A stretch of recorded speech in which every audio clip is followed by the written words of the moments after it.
Let's go recruit some scientists. Oh yeah, let me some recruitment montages. Let's go. Woo!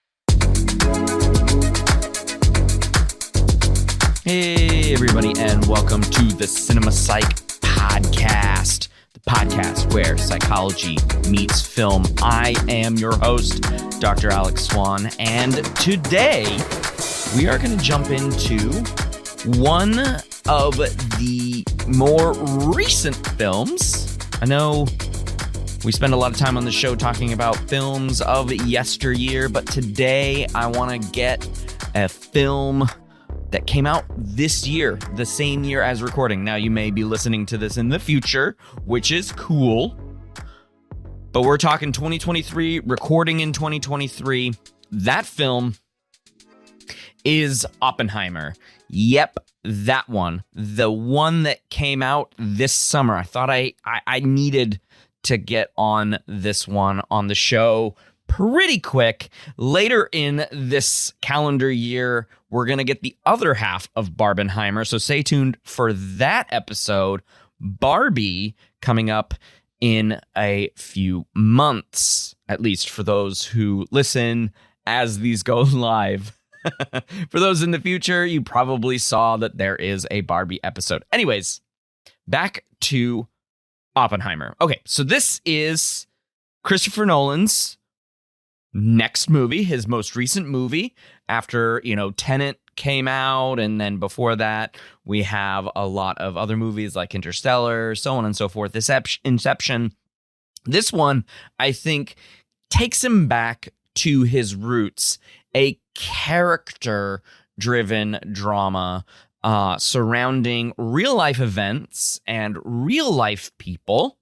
Okay, so Christopher Nolan directed this, and he also wrote it. And the interesting thing about his writing of this is he wrote it from the first person's perspective of J. Robert Oppenheimer.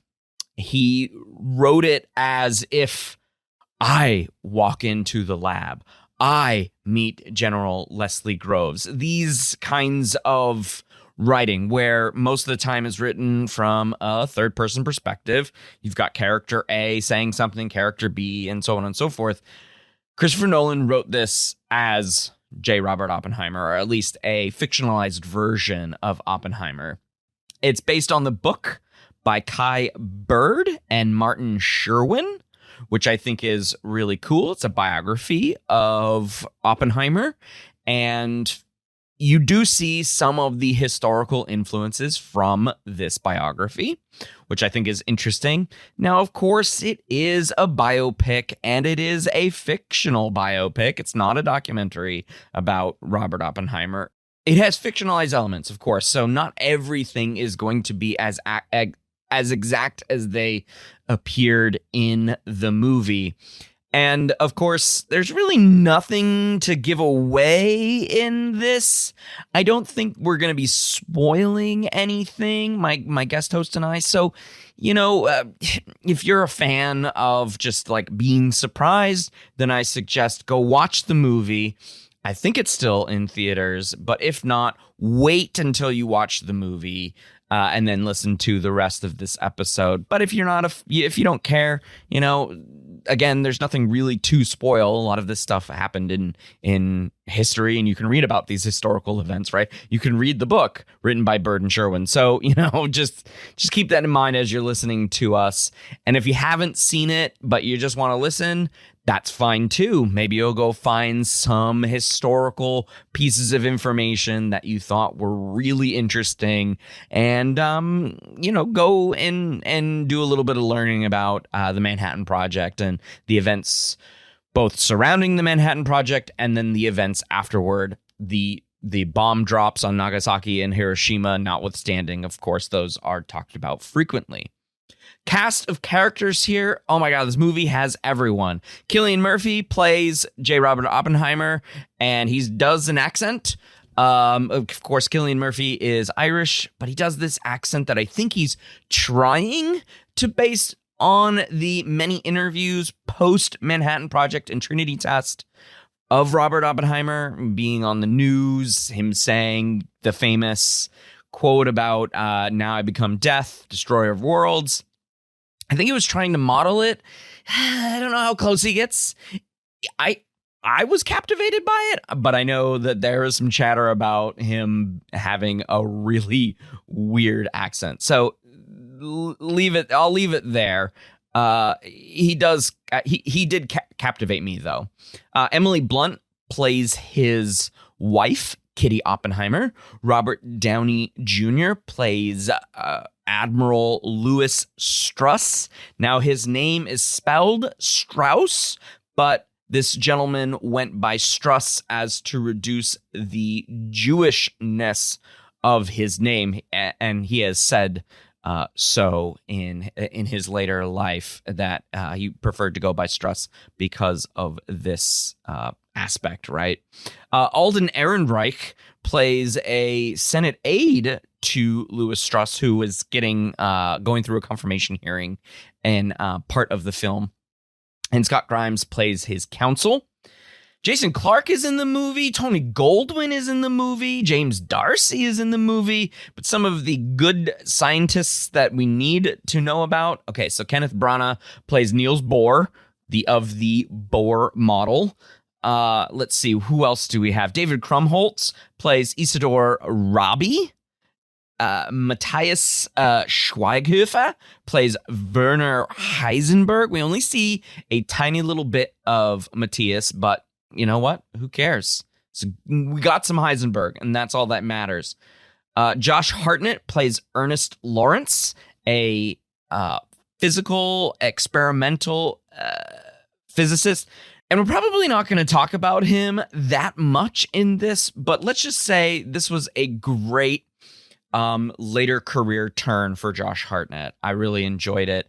And then a bunch of other people. Florence Pugh has a small role as Jean Tatlock, one of Oppenheimer's affairs. And then this one, what I thought was random. Josh Peck plays Kenneth Bainbridge.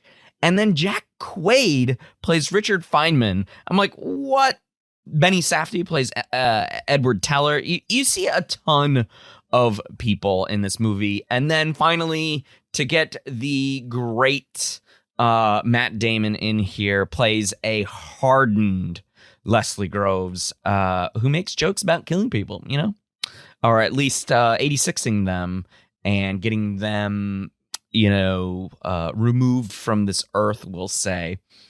Great cast of characters, but this is truly a Christopher Nolan film. He is the auteur here, and some of the special effects they were able to achieve without the use of computer generated graphics.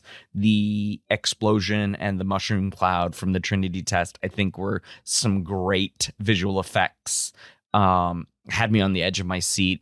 And even though this movie is 3 hours, I don't think I looked at my watch, but I don't think I was ever like, oh my God, there's another hour left in this movie.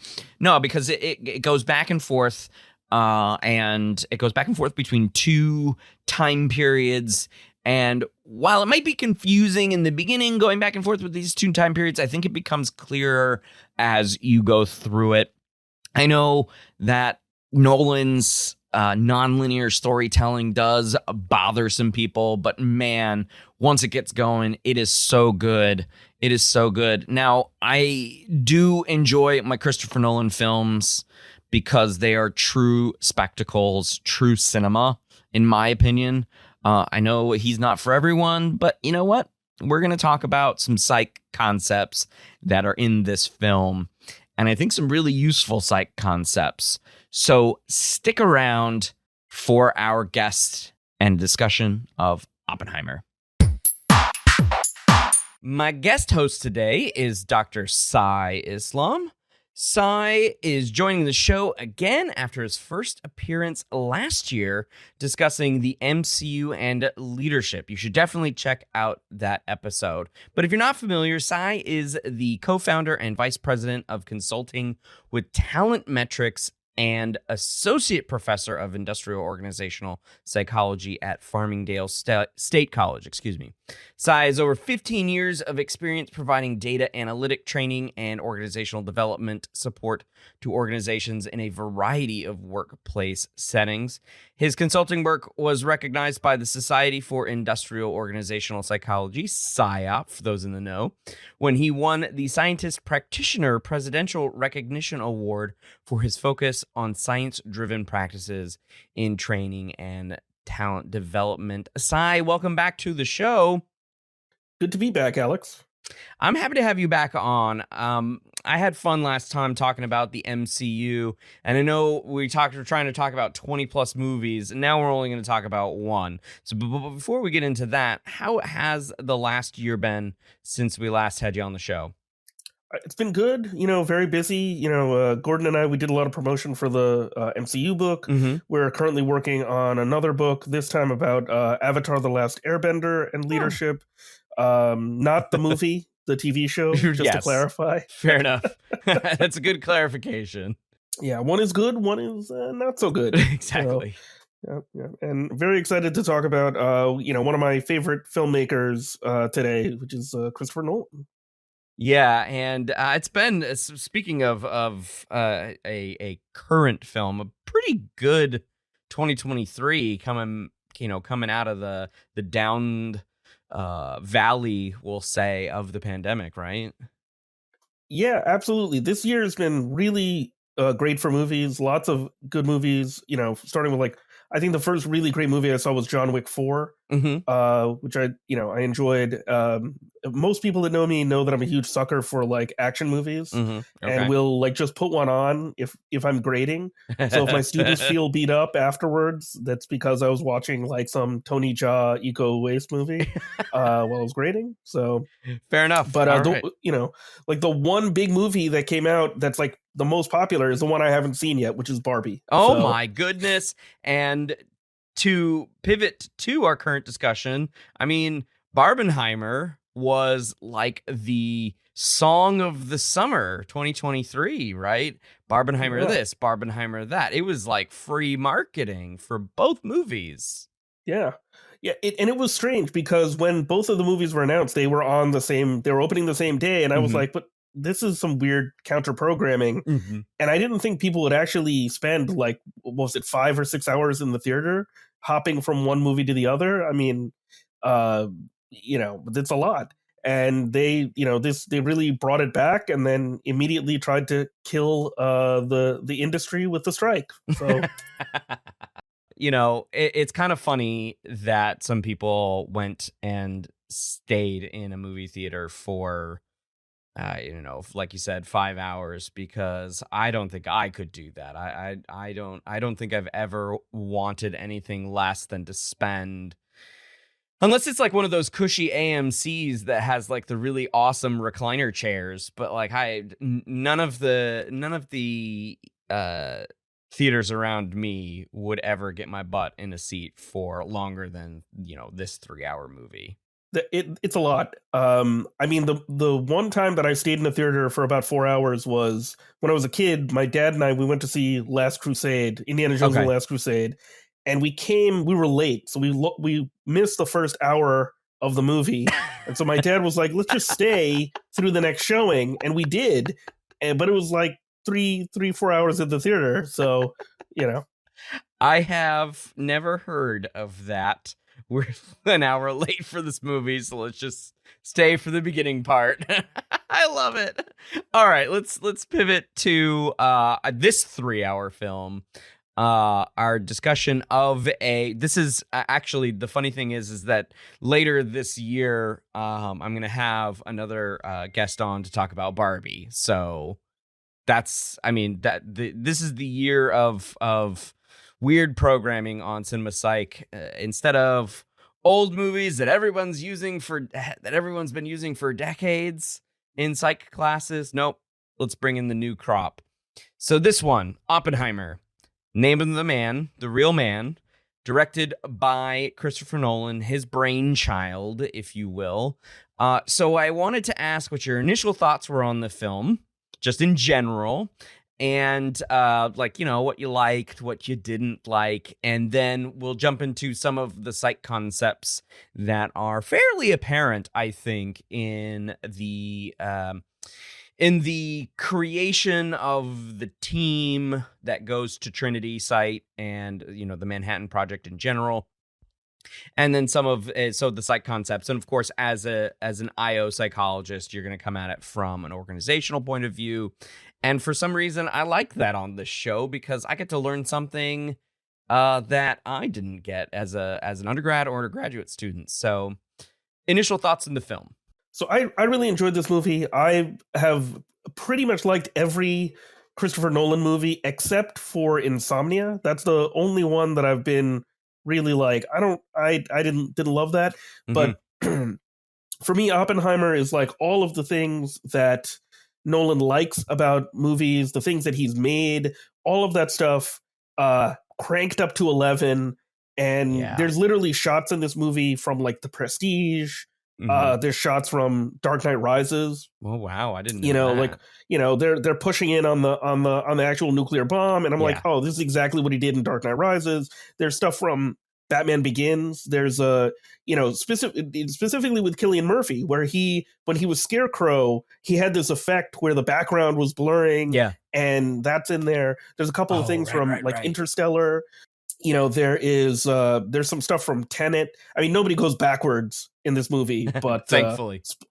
Spoiler alert for anybody who hasn't seen Tenet, but and then all the things that he's interested in, right? The stuff that he cares about, all of it is in here, right? Like dual timelines, dueling men, right? Like competing against each other, black and white versus color, different meanings, perspective and subjectivity. All of that stuff is in this movie, and he's just firing on all cylinders in this movie. And it's, some critics have said that it's like the culmination of maybe the last 10 to 15 years of his filmmaking. Sure. And that makes a lot of sense. And so before coming on the show today, last week, I actually found time while my toddler was in daycare to watch the movie again. Wow. Because there was a lot of stuff I didn't remember. And, if anybody wants to know why I think both of us didn't do Barbenheimer, it's because we have young children, right? Like, every trip to the theater is like an extra $100 because you've got to get that babysitter. Indeed. And it probably would have been like $150 for the 5 hours of Barbenheimer, So, but yeah, I enjoyed the movie. One of the things I found really interesting, I don't know if you felt this way watching this. So we're both academics, and watching this movie was like physics Avengers. Oh, there's Enrico Fermi, there's Niels Bohr, there's whoever.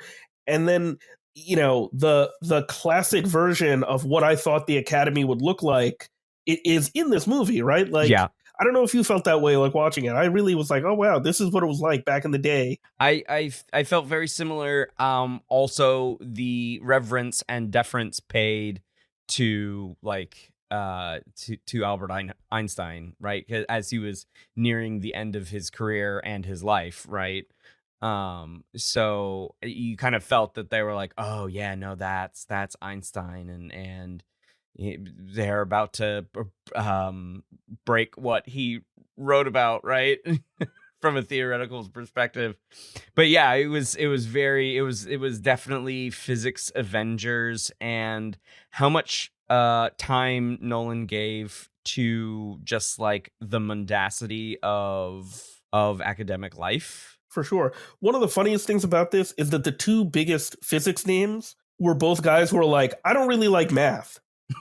Right? Like Einstein is like, I don't need to worry about these equations. And Oppenheimer's like, I'm not very good in the lab and your equations are better than mine. Right. And that really struck a chord with me because a lot of times, I don't know if you've ever taught psych stats before. Yeah, I do every year. Yeah.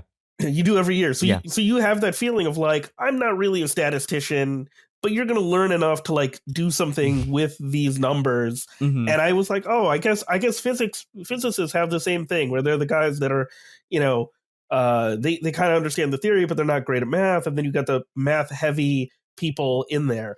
And we see that a lot in IO as well, that like there's just folks that are like analytics people. They're doing a lot of coding in R, and they're producing all these numbers. And I think that's really, I actually think it's very valuable for people to know that like the person we think of as like the smartest person in history, Einstein, didn't love doing math. Yeah, and like the gentleman who plays him did the absent-minded professor shtick quite well too, with the hat and it's falling off, and all sorts of these goofy in not like ha ha ha slapstick goofy kind of way, but like old man, I am not long for this world kind of goofy. And you kind of feel that, especially in the way that the stories collide, and you only find out at the end what Oppenheimer and Einstein say to each other at the pond. Yeah, I felt like it was very cool to see, your theoretical physicists not necessarily understanding the experimental physicists and vice versa. And so just like a comment that Josh Hartnett as Ernest Lawrence makes about theoretical physicists and how they don't really know how the world works. It was great. So yeah, it was fun to see, like you said, the classic academia right at the forefront. And we get we get a little bit of that in Psych 2 when they show the picture of the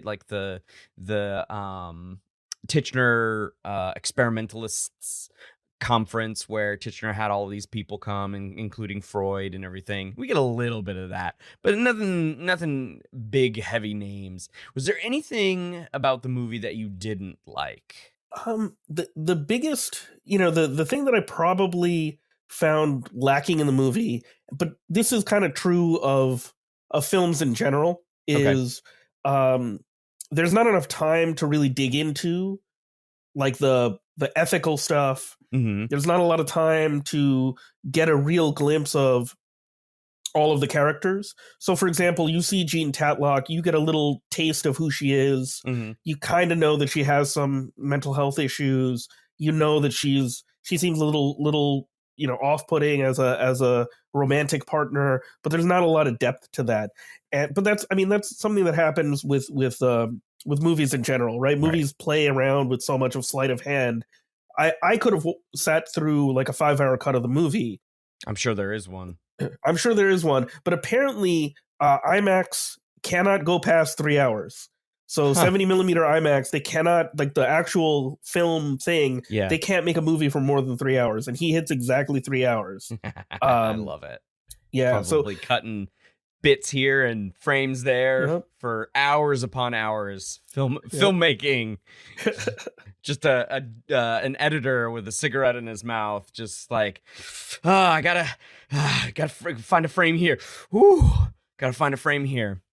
All right, let's jump into the psychology concepts that we spotted in this film, and we'll start off with some IO concepts, and then I think the way that we structured the notes here, I think we can come up with a couple of segments.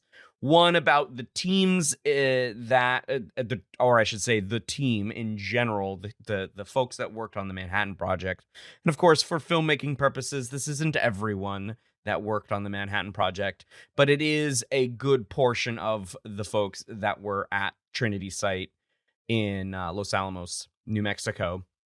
And so we'll do that, and then we'll take a quick break, and then we'll jump into a couple of other IO topics that Sai spotted. You are the man who gave them the power to destroy themselves, and the world is not prepared.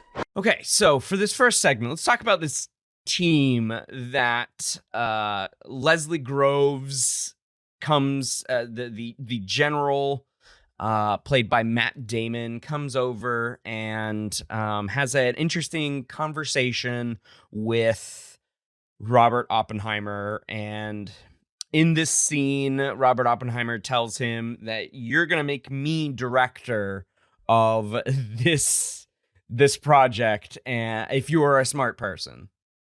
And of course, Leslie Groves, as a army general, thinks that, he is a smart person. So of course, he ends up making Oppenheimer the lead on this. So, Sai, talk to us about how Oppenheimer goes about putting this Trinity team together. So it's really interesting. Oppenheimer knows. So one of the other things, since we talked a little bit about academia in this is a time period where physics is small enough where everybody knows everybody. Which is wild, right? Like, yeah, it's wild to think about it now, because for us as psychologists, like, I can't keep up with like all the research that's coming out in IO. Yeah. We're a small community. We kind of know everybody. The big players. Who the people are that are doing good research and stuff like that. But it's kind of wild to imagine that all of these folks know one another, and Oppenheimer knows enough not just about American physics and European physics, but also about where the Germans are and how far along they happen to be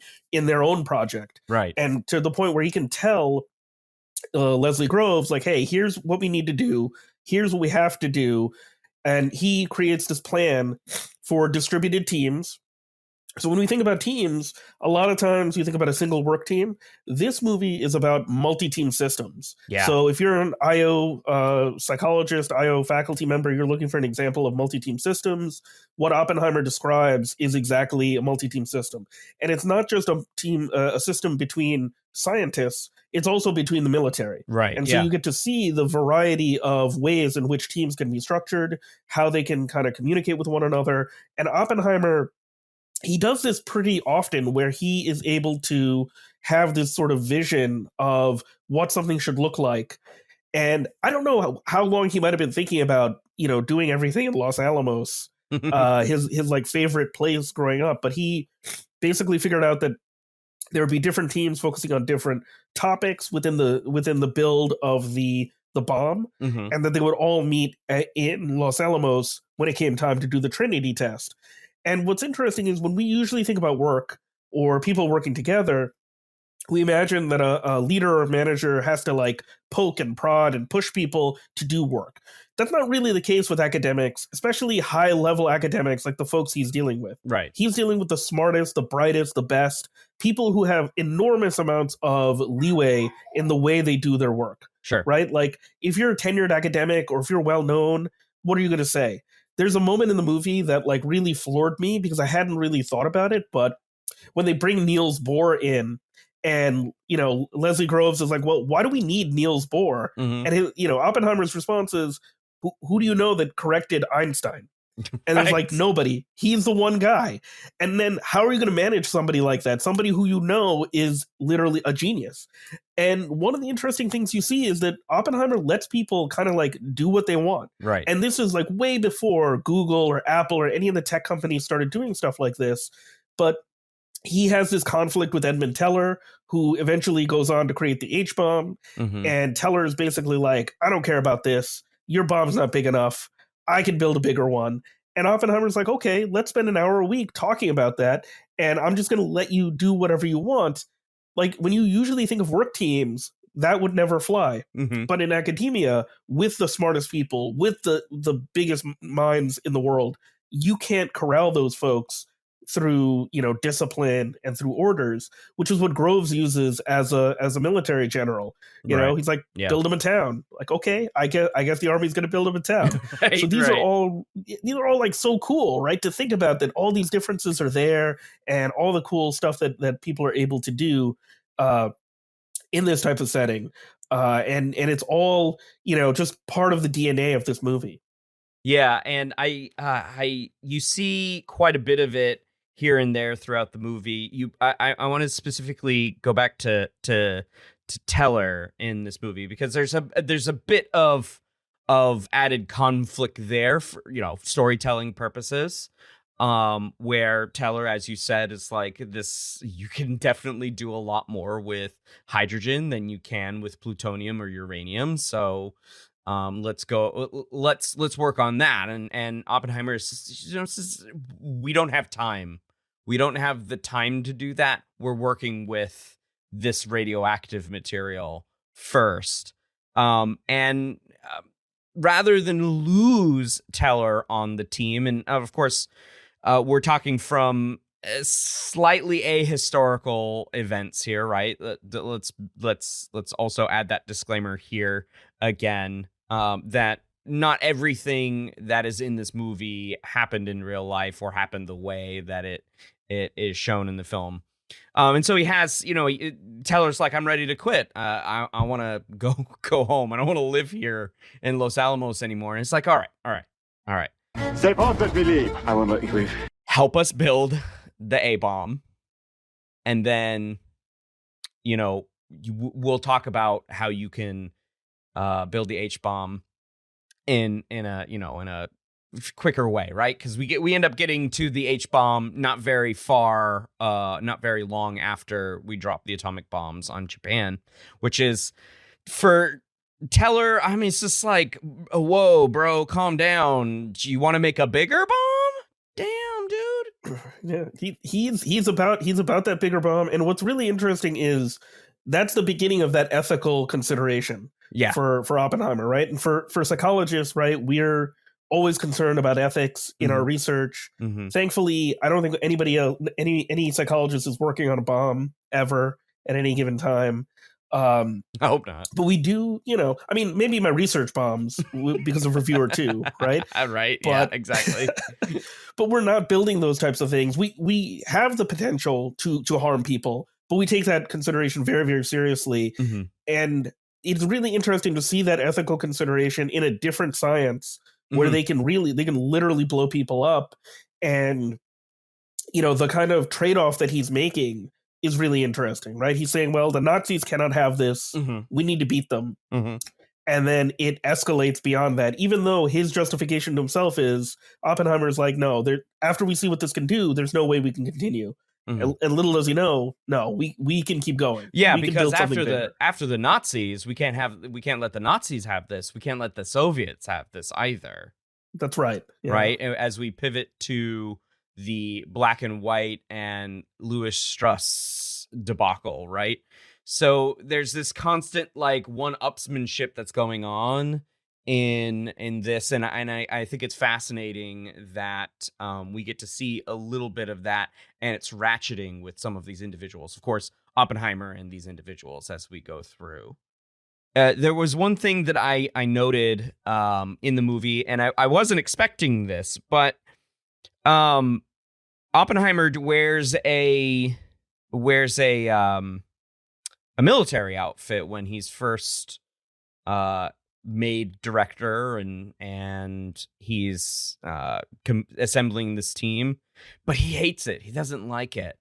What is it about this uniform, so to speak, when he goes back to his fedora?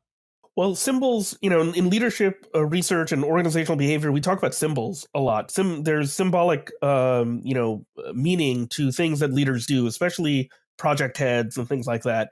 And he gets, Oppie gets some advice from his what amounts to, I think, his best friend, Robbie, who tells him, like, you can't be a soldier, even though Groves wants them all to be wearing uniforms to conform to that.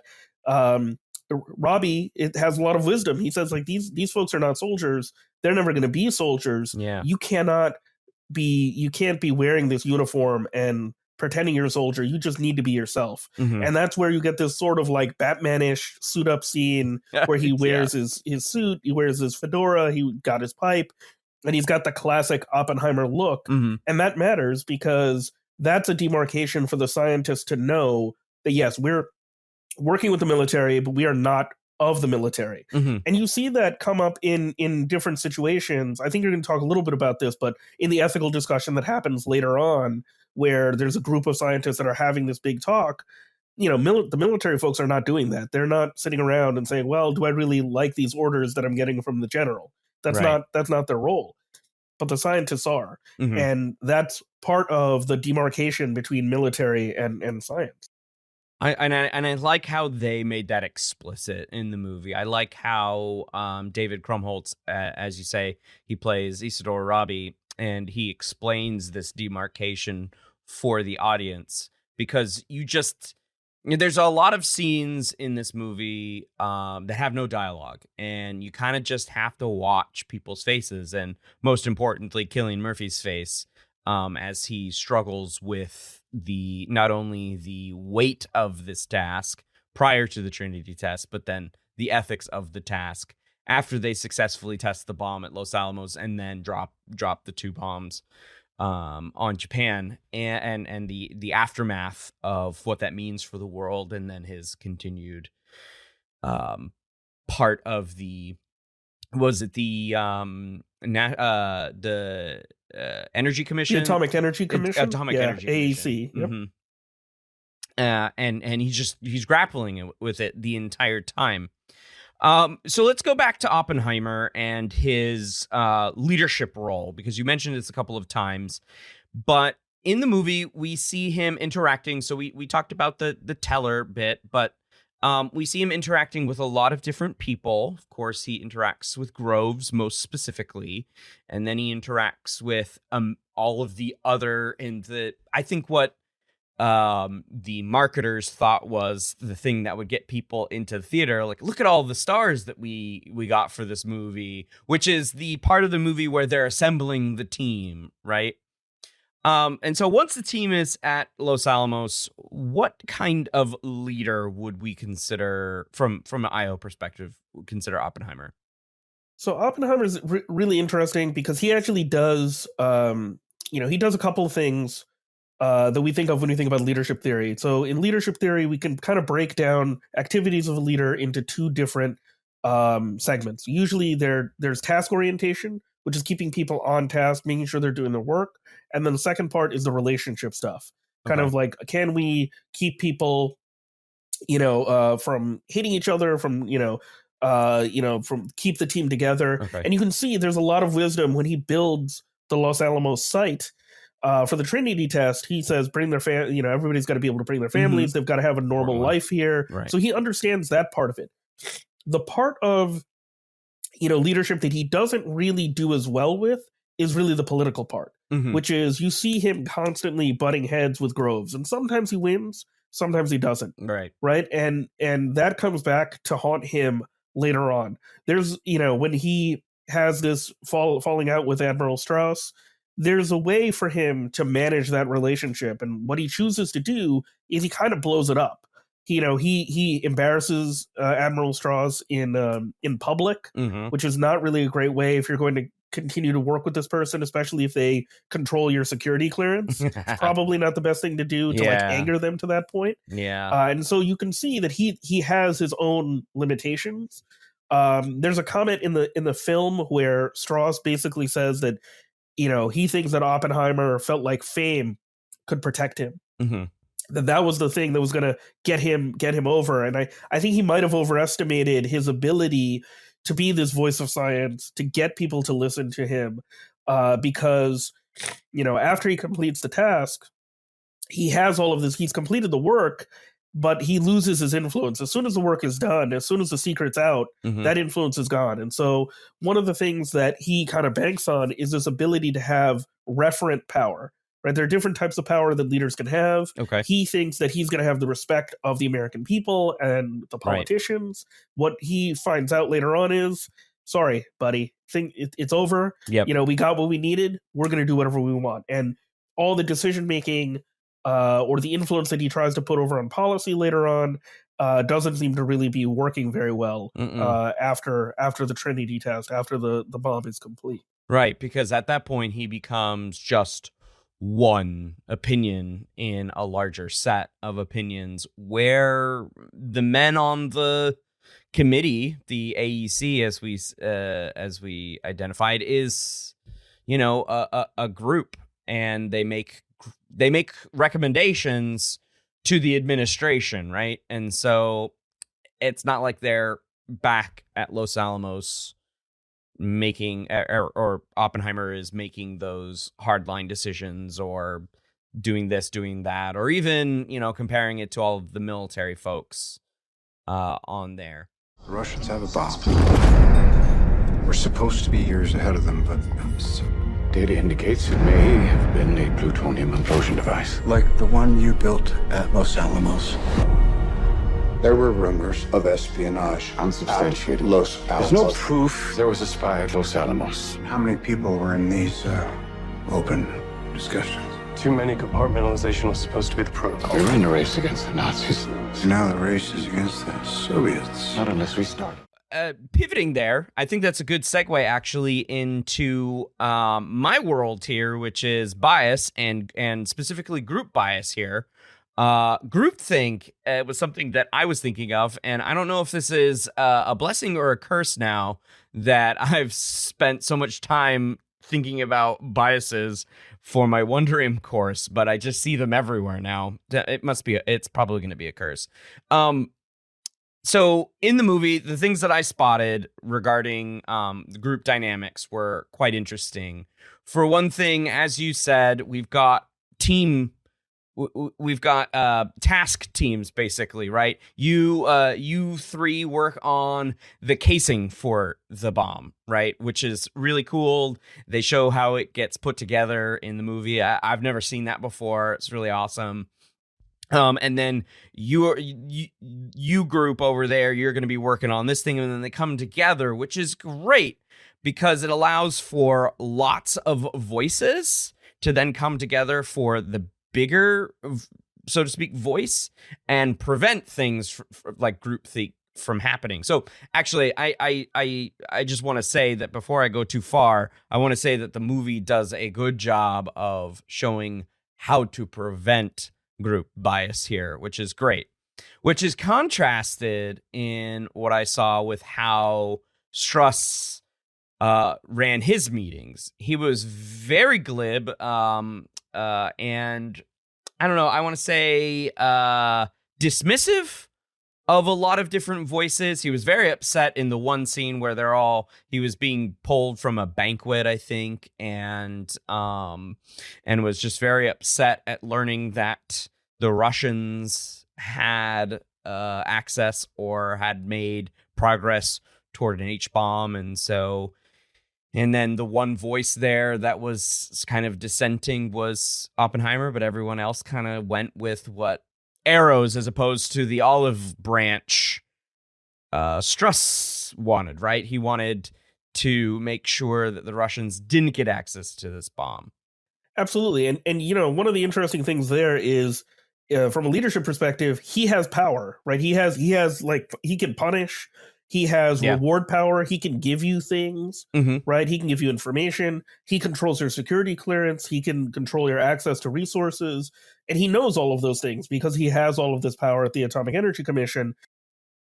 But they're also driven by this fear, right? Yeah. Like that fear is driving so much of the choices that are happening. Like we just got rid of the Nazis. Now we have to worry about the Soviets. If they get this, we're screwed. So we need to communism wins, all of that stuff. Yeah, and as the most famous example of groupthink is very similar to this situation, but happened many years before, right? So we have this banquet scene where Struss is saying "my way or the highway." And in the 1960s, we have the failed Bay of Pigs invasion from the Kennedy administration. And you're right, even with the president of the United States and all of the people, all of his advisors surrounding him, making sure that they make the best decision, it's very crucial that this goes right. And of course, it goes wrong. And as Kennedy himself said, how could we be so stupid with this decision? And it has to do with what you're saying, right? Kennedy has the ability to reward and to punish everyone in this cabinet and all of these advisors. And very early on in the administration, none of these advisors knew exactly how he would handle that kind of that situation or dissenting information, we'll say. Because we see what Struss does to Oppie right? From this point forward, there is tension between the two. And when Oppie comes out publicly, like you said, and says that Struss got X, Y, and Z wrong, Struss has egg on his face and is like, all right, well, you're off the commission, buddy. And I'm going to revoke your clearance, but not in a way that you think. We're going to put you through this like really tumultuous, fact-finding, strenuous, administrative hearing. Yeah, absolutely. And then that's actually so one of the funniest things about this discussion, especially about groupthink, especially with Kennedy, is that Kennedy goes against Strauss in that hearing. He's the reason, he when they talk about him, it's almost like, when you mentioned the Joker at the end of Batman Begins, oh yeah, President, Senator Kennedy totally screwed you on this. Right. But he himself didn't accept, he didn't accept anybody's alternative opinion when it came to Bay of Pigs. Exactly. So should have listened to past life Kennedy. Yeah, exactly. Should have listened to Senator Kennedy, President Kennedy. Yeah. So, I mean, I really enjoyed looking at the way the two gentlemen created their, we'll just call them cabinets for the sake of argument, right? Created their groups around them, right? Both of them had at different stages of this movie, of course, right? The Los Alamos part and then the aftermath, right? So both of them had these situations where they needed people around them to help advise them. And you see one do it well and one do it not so well. And I thought that was great. So we're going to take a quick break and we'll come back with Dr. Sai Islam to talk about a couple more things from an IO perspective that he spotted in this great movie. We'll be right back.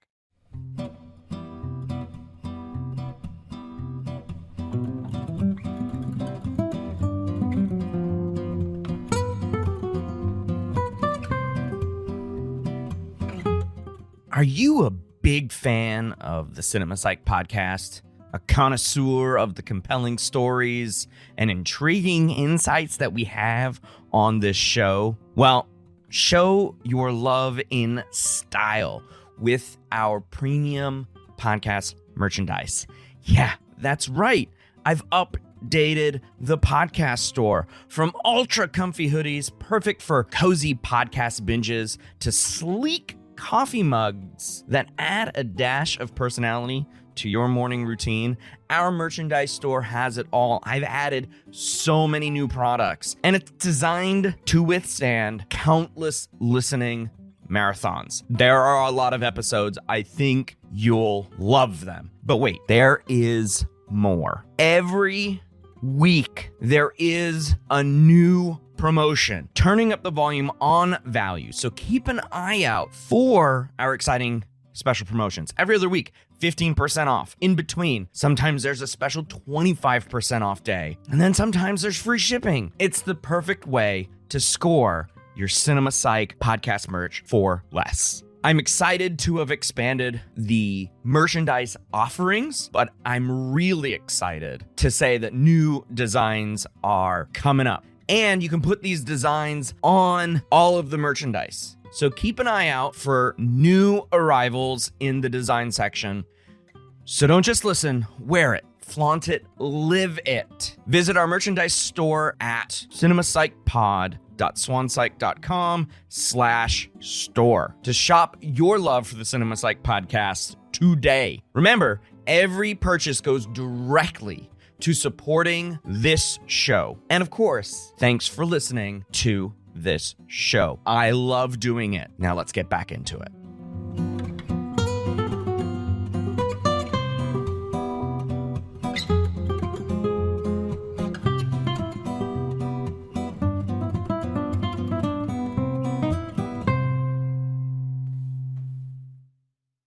And we are back with Dr. Sai Islam talking Oppenheimer and the industrial organizational psychology that you can find in making an atomic bomb. So a couple of topics that you had spotted, Sai, relate to diversity in the creation of the scientist team heading the atomic bomb creation, and then the consulting. Of course, as a consultant, I am not shocked you saw consulting in this movie, probably in the same ways that it is both a blessing and a curse that I spot biases everywhere. It's probably a blessing and a curse for you as well.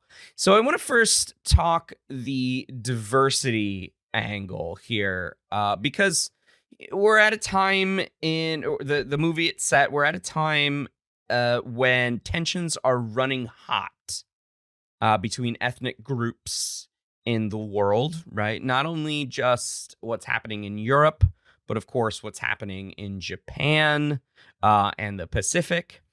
And then as well, I mean, because this is World War II, as well as what's happening in the Middle East and in Africa. Well, we're going to not talk about all of those places. Of course, this movie is about J. Robert Oppenheimer. So talk to us about the diversity that you spotted. Diversity angle here, we'll call it, that you spotted in the movie.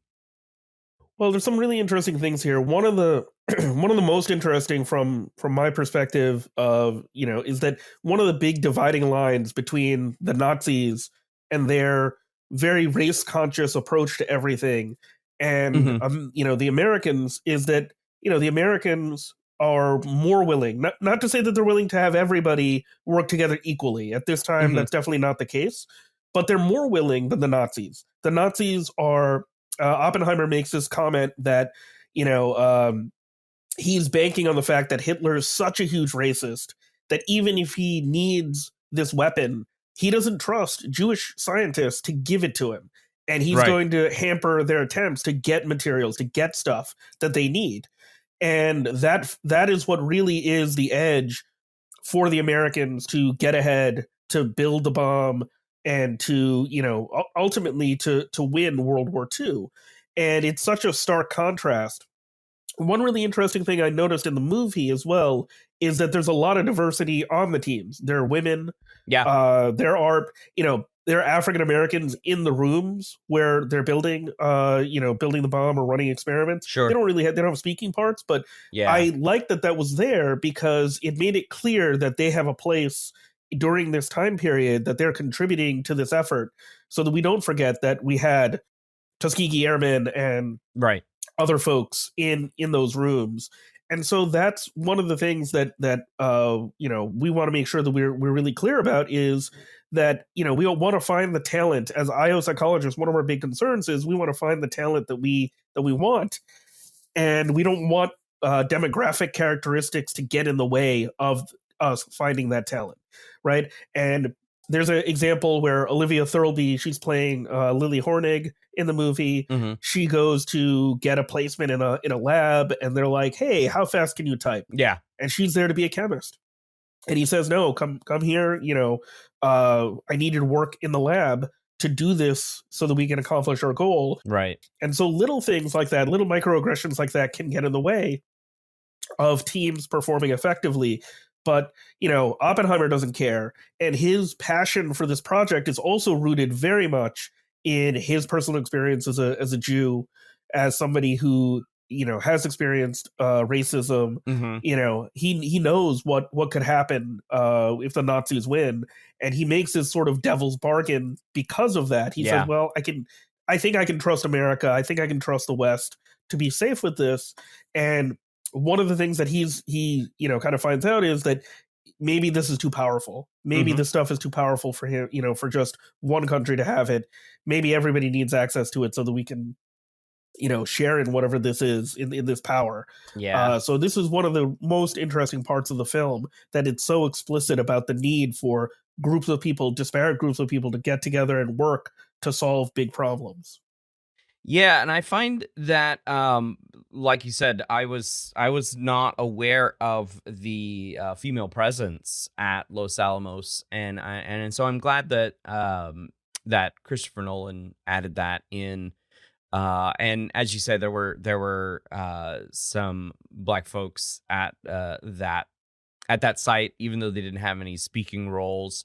We're still talking about an America that was quite segregated, with many southern states that had Jim Crow laws in place, right, to keep the separate but equal doctrine alive. And it is a bummer that there weren't more diverse voices. It's also a bit of a bummer at how white the crowd is after the news breaks that the bombs were dropped on Nagasaki and Hiroshima. And you're looking at this auditorium with just what was 1940s America, right? Which, at least 1940s America, that was on the billboards, right? Yeah. In the movies and stuff. And so it does strike one as a misstep there, not by the filmmakers, but of America in general. But I do like the way that you contrasted how the gambit, if you will, of Oppenheimer and everyone around him were like, okay, well, if Hitler's that big of a racist and he's got great minds like Heisenberg, who did not decide to flee when they could have, right? Yeah. And instead of, because this is obviously speculation here, but imagine if Heisenberg was able to put together a German team on this project, right? There's definitely an alternate history where he gets the resources he needs. He's already ahead of the game. And even Oppenheimer describes him as having the most intuitive sense of quantum mechanics out of everybody. Niels Bohr says it. Feynman says it. Everybody recognizes him as being like one of the top people. But you can't just have LeBron on the team and expect to get there, right? Well, so you need everybody. Maybe LeBron says that. Right? LeBron and his agent, yes. Yes, exactly. LeBron and his agent, right? So there is, of course, the side story, we'll say, of Oppenheimer's affair with Gene Tatlock, or he gets around, just so you know. I mean, that's it's true. Gene Tatlock, then also Gene Tatlock. Richard Tolman's wife, he also is sleeping with. Right. So, somebody definitely has tenure because he has time to hook up with all these women. Oh my gosh. Yeah, so Gene Tatlock, right? So we have this side story of his affair with Gene Tatlock, and in the movie, you and I were discussing before we started recording that in the movie, when he first meets her and first has sex with her, that this is when he says the line from the Bhagavad Gita. There we go. Thank you. I am become death, destroyer of worlds, which always gives me chills. I mean, I heard that line probably when I was under 10 from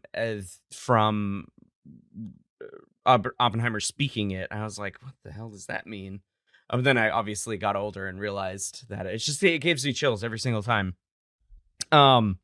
So he says this phrase to her, and it's kind of odd to see, other than some of the women as scientists at Trinity site. The other women in this movie are, as you say, getting around with Oppie here, right? And so the interesting thing is that the way that he says it to Gene really indicates some foreshadowing there, in my opinion. Well, oh, absolutely. And it's also very funny that it's in the middle of the sex scene, because sex is sometimes referred to as the little death, right? And he's like, yeah, I'm become death. I guess Gene Tatlock is going to take him out with the little death. Yeah. I didn't come up with that, by the way. Somebody on Twitter wrote it, and I was like, oh, that's correct. I love it. I love it. So, I don't know who it was. I can't cite it properly in APA style. That's but, okay. That's okay. We don't cite an APA style on this show. It's only Chicago style. So if you got that, we're good. Yeah, I just thought it was interesting that the other women in this movie are sort of act as foils for Oppenheimer in some ways. And I got to give it to Emily Blunt, though. She nailed this role as his wife, Kitty Oppenheimer. She just did such a phenomenal job, especially as an extremely loyal but haunted wife. Oh yeah. Yeah, and there's definitely like a work-life balance thing happening there because she was a biologist and she doesn't have anything. Once she marries Oppenheimer, she's just working. She's just at home. Yeah. And she's dissatisfied. And at one point they say that they're terrible parents and they're awful selfish people. I can't dispute that really, given what happens in the movie. They're not really that good as parents, but they are good as a couple.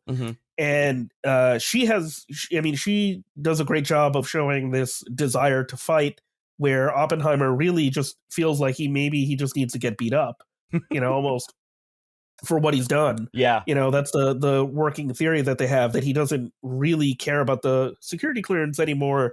He really feels he has to pay the price for allowing the A-bomb to exist. Yeah, kind of his self-flagellation by humiliation, so to speak, right? And I like the way that you put that. I also have to say that it's very rare in media that parents of children reflect accurately about their parenting. Very rare. I am a wonderful father. I will have everyone know that is an accurate representation of how good a dad I am. I don't spend too much time on my phone. No, of course not. Nobody does. We're not teaching bad habits. Okay, so the last IO concept that you spotted in this movie was regarding consulting, and I think it's a fitting end to our chat to talk consulting as a consultant, as a non-consultant to one consultant here. Educate me on how this movie did a job. So one of the most interesting things about this is in IO psychology, we talk about something called the scientist practitioner gap, where scientists, we publish research and, for lucky people in the world of work, they read it and maybe they use it if they have an IO degree. But the reality is that most people that are in business or that are working in organizations, they're not thinking about science. They're not saying, well, I can manage this more scientifically. I can assess what the qualities are within my organization and then I can measure these things. Yeah. And so as a consultant, sometimes you'll build a program, whether it's a training program, whether it's a hiring tool, whether it's a structured interview, whatever that happens to be. And you give it to the organization. And even if you work internally inside of that organization, you may give it to somebody in the organization and then they'll say, okay, we got it from here. Don't worry about it. We'll handle it. And that was exactly the ending of Oppenheimer. He builds this thing. Yeah. And then he thinks they're going to be like, give me more advice on how to use it. Tell me what else I should do to use this. And they're kind of like, well, don't let the door hit you on your way out. And sometimes in consulting, that's what happens, right? Like one of the areas of consulting that my company does is we build custom pre-hire assessments. Okay. Things like situational judgment tests, things like structured interviews, knowledge tests, things like that. And we'll let organizations use those tools the way that they see fit. We build them the one thing, and we say, here's where we think it should go in your selection process. And then, if they want us to maintain it, to validate it further, we do. But how they use it, how they decide to use it is wholly up to them. And we're only there in an advisory capacity. Okay. And that sense that, well, we know what we're doing. We don't really need you to bother with you anymore. Why don't you guys go home and you can do your science? You can do your little science whenever you want. And maybe if we need it again, we'll call you. But right now, that's not something that we really need. Okay.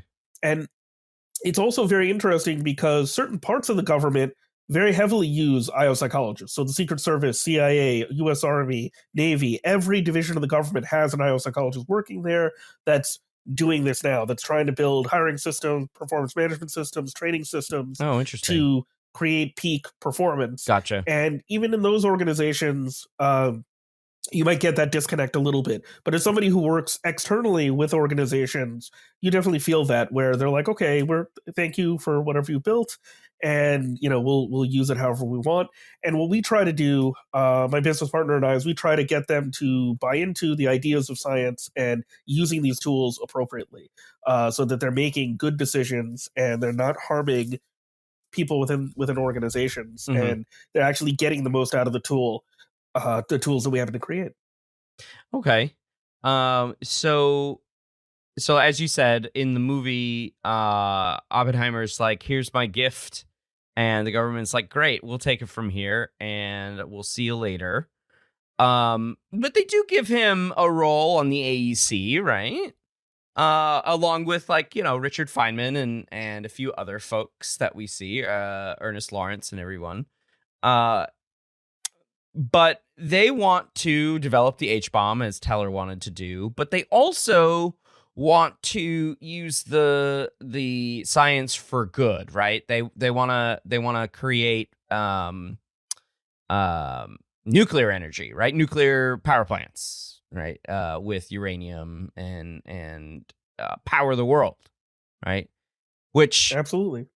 Their unto foreseen had not, it was the most powerful energy source other than the sun, right?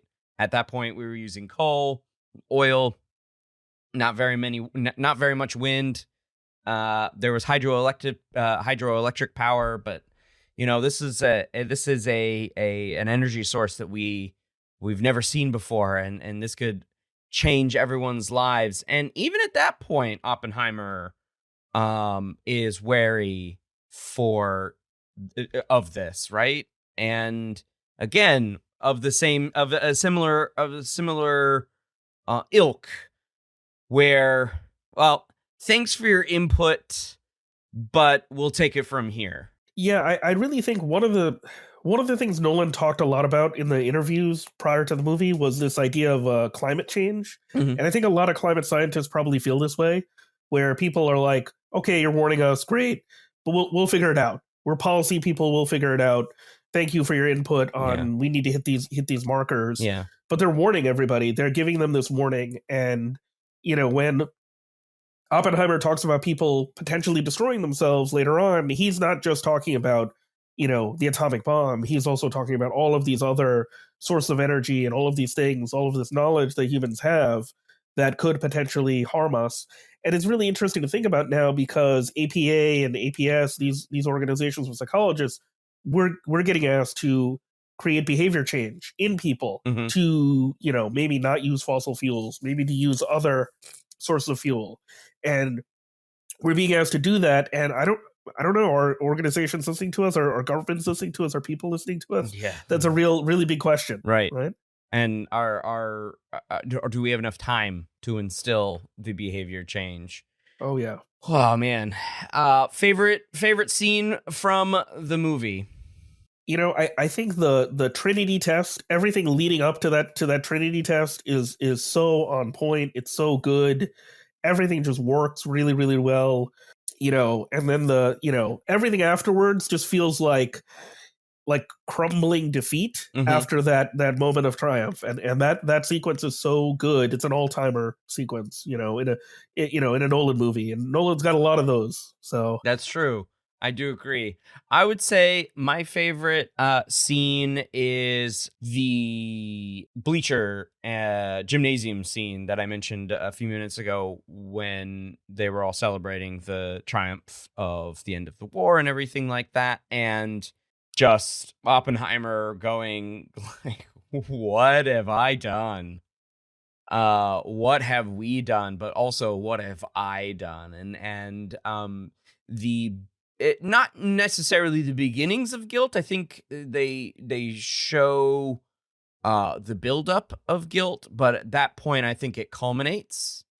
and it crescendos, and the stomping. I mean, it's a very visceral scene, and I was on the edge of my seat watching that. That was like there are two scenes in the movie that are very close to like Nolan doing straight up horror. And that's one of them. That scene is because people's faces are twisted, like they're clapping, but it's not like happy clapping. It's like everybody's face is wrong. There's the one girl whose face is peeling off. Yep. Because he was like showing the body horror of like people in Japan probably who are having similar effects at the moment of the bomb dropping. Yeah, absolutely. Yeah.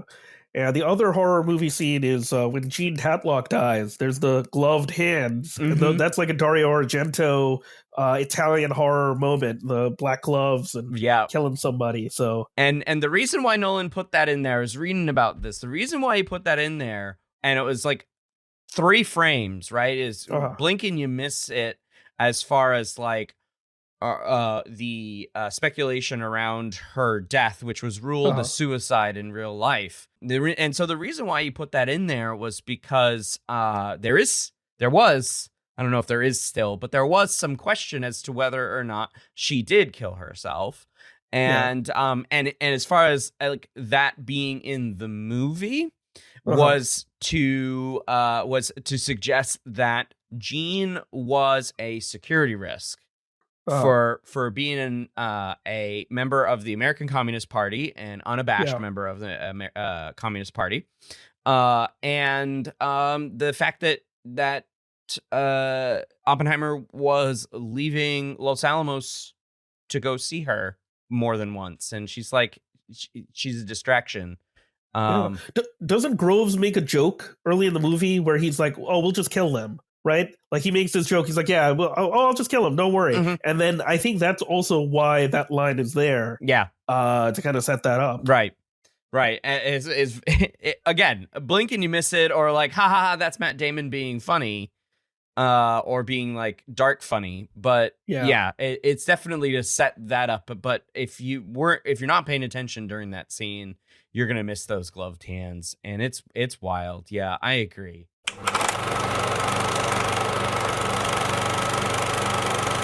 Well, I want to thank Dr. Sai Islam for joining me again today to discuss Oppenheimer. Sai, what are some things that are going on in your world that you'd like to plug for the listeners here at the end of our show?